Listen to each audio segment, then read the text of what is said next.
আজকের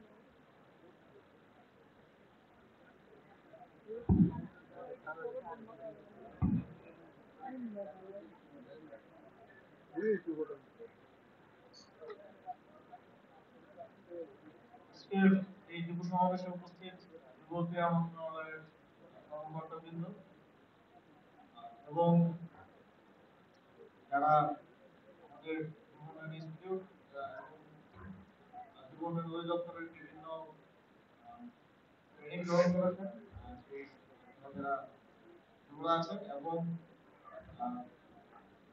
মিডিয়ার সদস্যবৃন্দ, সকলকে আসসালামু আলাইকুম। আজকের এই আয়োজনে অংশ নিতে পেরে আমি অত্যন্ত আনন্দিত। প্রথমত যাদেরকে নিয়ে আজকের এই আয়োজন যুব সমাবেশ, ঘটনাক্রমে এখানে না থাকলে হয়তো আমি আপনাদের সাথেই থাকতাম, আমি আপনাদেরই একজন। সুতরাং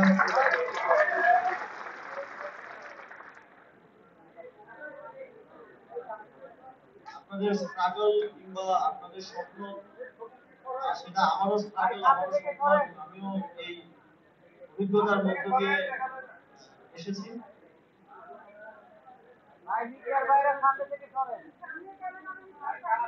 যারা এখানে উপস্থিত আছেন, আপনাদের অনেকেই ইতিমধ্যে প্রশিক্ষণ নিয়ে নিজ নিজ কর্মসংস্থান তৈরি করেছেন, উদ্যোক্তা হয়েছেন।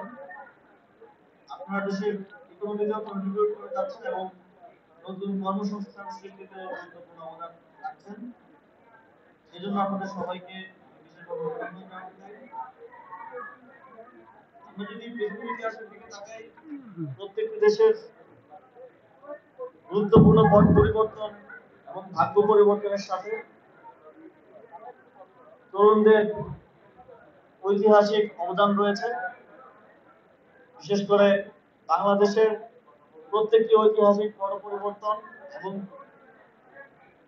জনগণকে আশা দেখানোর সাথে এদেশের তরুণদের গুরুত্বপূর্ণ অবদান রয়েছে, যার সবচেয়ে সাম্প্রতিক যে উদাহরণ সেটা হচ্ছে জুলাই গণঅভ্যুত্থান। তবে এই গণঅভ্যুত্থানের মাধ্যমে এদেশের তরুণরা শুধুমাত্র শাসকের পরিবর্তন চায়নি, আর তরুণরা চেয়েছে দেশের একটি গুণগত পরিবর্তন, রাষ্ট্রীয় সকল প্রতিষ্ঠানের ইতিবাচক সংস্কার, যাতে করে আমরাও পৃথিবীর বুকে একটি মর্যাদাবান জাতি হিসেবে রাষ্ট্র হিসেবে